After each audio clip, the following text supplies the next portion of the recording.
Hello বন্ধুরা, আজকে আয়নের বাবা বাজারে গিয়ে চ্যাং চিংড়ি আর শোল মাছ নিয়ে এসছে। চ্যাং চিংড়িগুলো বাছার পরও নড়ছে, প্রচুর জান থাকে এদের মধ্যে, চট করে মরে না। তার জন্য আমি আপনাদেরকে ভাবলাম ভিডিওটা দেখাই। এই দেখেন, এই মাছটাকে দেখে বাপরে ভয় লাগছে আমাকে। আমি একবার হাতে নিলাম তো তার নড়াচড়া করছে, আমি ভয়ে এগিয়ে দিলাম, আমি থাক বাবা, তো পানিতেই থাক। তারপরে ভাবিটা আমাকে সব গুছিয়ে গুছিয়ে দিল।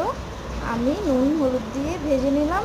ভেজে নেওয়ার পর এই মশলা কটা বেটে নিলাম মিক্সিতে। বেটে নেওয়ার পর মাছগুলো করে ভালো করে ভেজে নেবো, কড়া করে ভেজে নেব। এই দেখুন, কড়া করে বেছে নিচ্ছি। ভেজে নিয়ে আমি এই পেঁয়াজ বাটা মশলা, তার মধ্যে দেব আমি নুন হলুদ আর দেবো জিরে বাটা। এই দেখুন, সব এক এক করে আমি দিয়ে দিচ্ছি। এই সব দেওয়ার পর আমি এই মশলাটাকে তেলের মধ্যে ছাড়বো। এই দেখুন, একটা একটা করে সব মশলাই দিয়ে দিচ্ছি।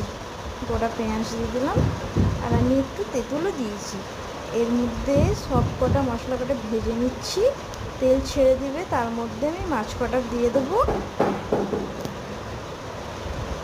এই দেখুন, মাছ কটা দেওয়ার পর ওপর থেকে একটু তেঁতুল আর চিনি দিয়েছি।